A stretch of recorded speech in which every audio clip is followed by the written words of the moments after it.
السلام علیکم ناظرین، این این اردو کے ساتھ میں ہوں نعمان سلیری، اور اس وقت ہم موجود ہیں صابری دربار پر۔ ہمارے ساتھ موجود ہیں صاحبزادہ مقصود احمد صابری صاحب۔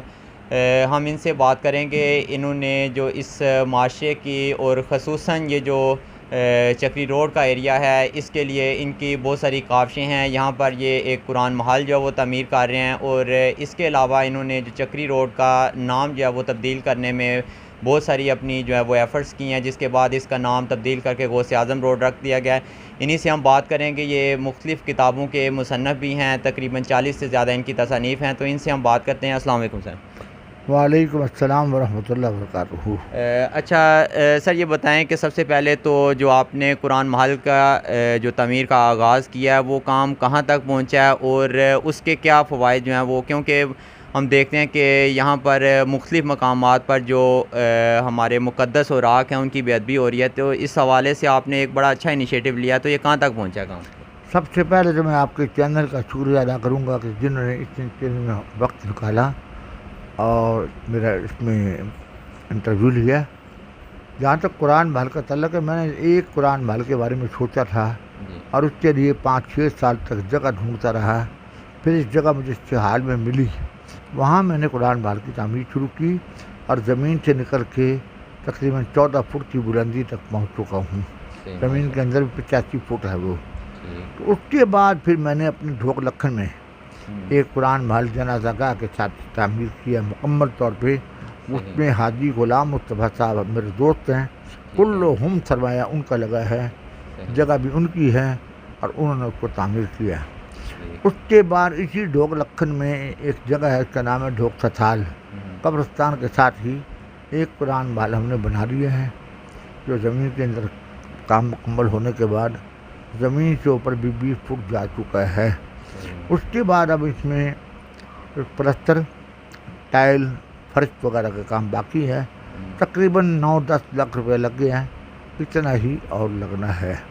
اسی طرح ہمارا ایک قرآن محل، 2 قرآن محل ساہیوال کے اندر، 2 قرآن محل ہمارے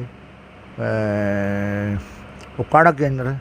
یہ ہمارے پروفیسر محمد کامران سعید صاحب، جو کہ اس تحریک قرآن محل شریف کے ناظم اعلیٰ بھی ہیں، ان کی نگرانی میں یہ 4 تو شروع ہو چکے ہیں، 2 بن چکے ہیں، 2 بن رہے ہیں، 2 کی مزید کھدائی کا کام جاری ہے۔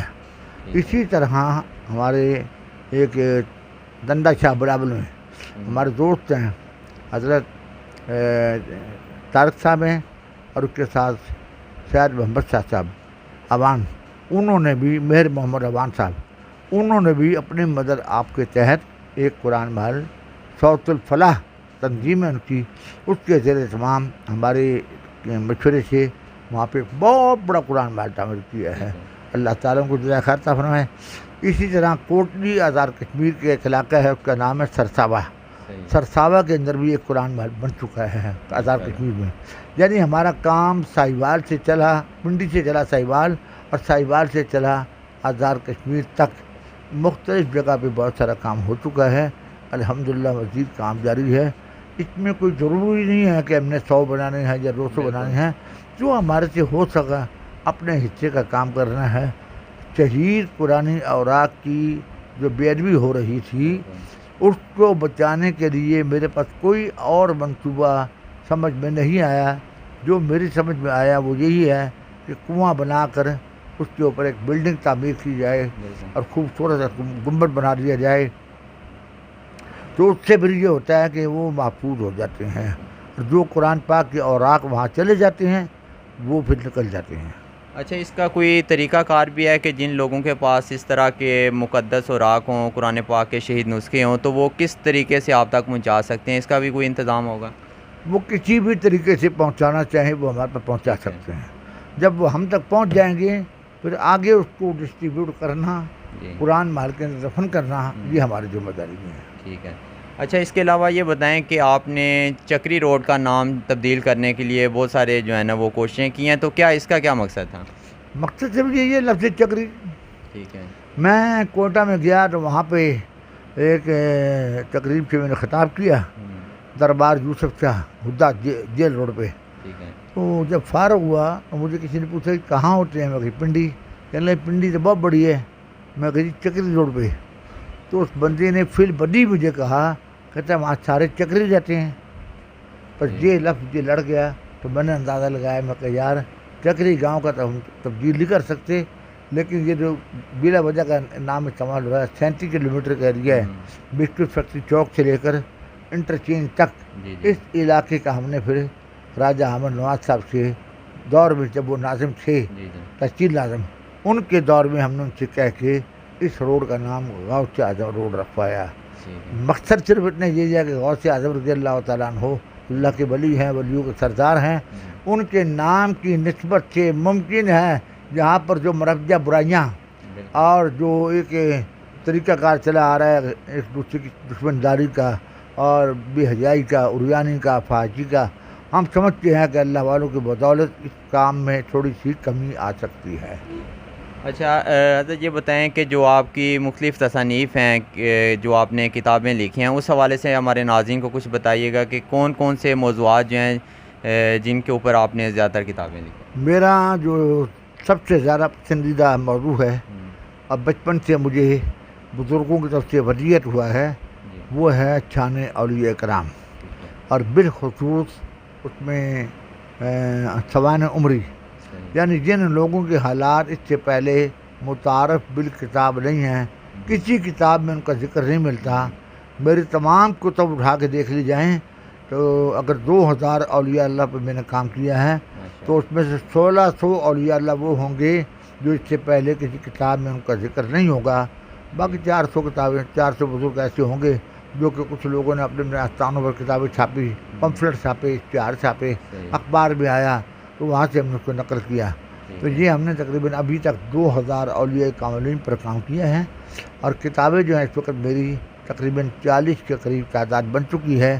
لیکن اس پہ صرف اولیاء کاملین نہیں ہیں بلکہ آقا علیہ الصلوۃ والسلام سید عالم صلی اللہ تعالیٰ علیہ وسلم آپ کے بارے میں کتاب ہے سراج منیرہ، اور اس کتاب کی خصوصیت یہ ہے، صفت یہ ہے کہ وہ کتاب میں نے مارکیٹ میں دی ہی نہیں. کتاب چھپوا گھر میں رکھ لی. میری مسلک کے چند علماء جس میں سر فہرست علامہ مفتی محمد حنیف قریشی صاحب، انہوں نے میرے گھر آ کے مجھ سے وہ کتابیں وصول کی ہیں اور مجھے داد دی ہے، خراج تحسین پیش کیا ہے. ان جیسے بہت سارے علماء نے کتابیں گھر سے اٹھائی ہیں اور لے گئے، پیسے بھی مجھے دے دیے انہوں نے.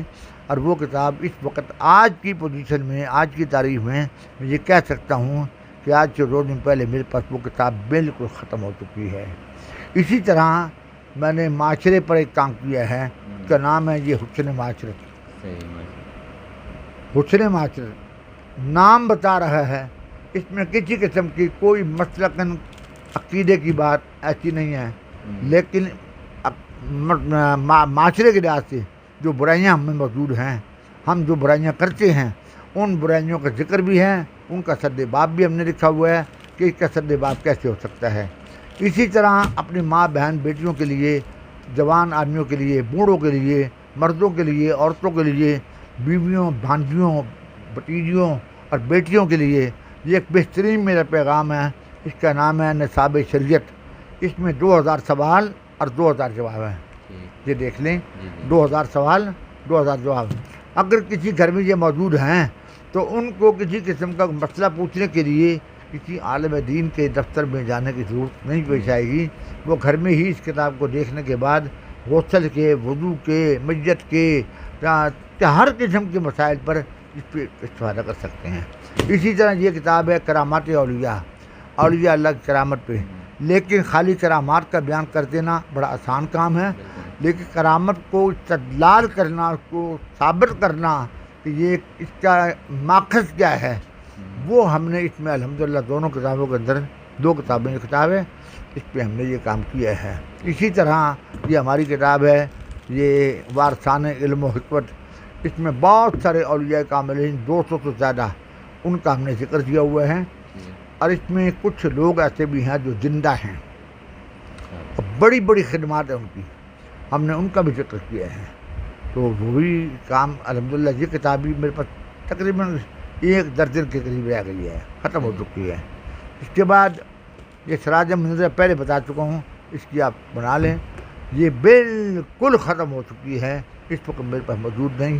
اور اس میں سب سے بڑی بات یہ ہے، رسول اللہ صلی اللہ علیہ وسلم کی تعریف جو ہم مسلمانوں نے کی ہے 1400 سال سے چلی آ رہی ہے، ہم نے وہ تو کی ہے، لیکن جو کہ سکھوں نے، عیسائیوں نے، غیر مسلموں نے، پارسیوں نے، یہودیوں نے سرکار کے بارے میں نظم میں اور نثر میں کہا ہے، میں نے اس کو بھی نقل کیا ہے، اور ہر بندہ اس سے فائدہ اٹھا سکتا ہے۔ بلکہ میرے مسلک کے بہت سارے خطیب ایسے ہیں جنہوں نے اس کتاب کی مدد سے، جب سے یہ کتاب ان کے پاس گئی ہے، جمعہ ہی اس کتاب کی مدد سے پڑھا رہے ہیں۔ الحمدللہ، یہ اللہ کا احسان ہے۔ آخر میں کوئی میسیج دینا چاہیں گے عوام کو؟ میرا میسیج ایک ہی ہے کہ جامعہ اسلامیہ فیض القرآن ہمارا جو دینی مدرسہ ہے، اس کے علاوہ الصابریہ شریعہ کالج جو ہم نے بچوں کے لیے ادارہ قائم کیا ہے، اس کے اندر ہماری جو تعلیمی نظام ہے، اس سے اہل محلہ، اہل علاقہ کو استفادہ کرنا چاہیے۔ دوسری بات یہ ہے کہ الحمدللہ ہم نے دینی اور دنیاوی دونوں تعلیمیں تو ان کا بھی اجرا کیا ہے۔ اس کے بعد تیسری تعلیم جو آ گئی ہے کمپیوٹر کی، جو آپ لوگوں کے تعاون سے یا بھی آج دوستوں نے تعاون کیا ہے، ان کے تعاون سے جو کہ کمپیوٹر آئے ہیں، اس کا جو کام شروع ہوا ہے، میں سمجھتا ہوں یقیناً بہت سارے لوگوں کو اس سے فائدہ ہوگا، اور لوگ اس سے استفادہ کریں گے، اور جو استفادہ ہوگا وہ جن لوگوں نے کمپیوٹر دیے ہیں ان کو بھی اس کا صدقہ جاریہ کا ثواب ملے گا، اور جو پڑھانے والے ہوں گے ان کو ثواب ملے گا، اور جو پڑھنے والے ہوں گے ان کو بھی اس کا فائدہ ہوگا۔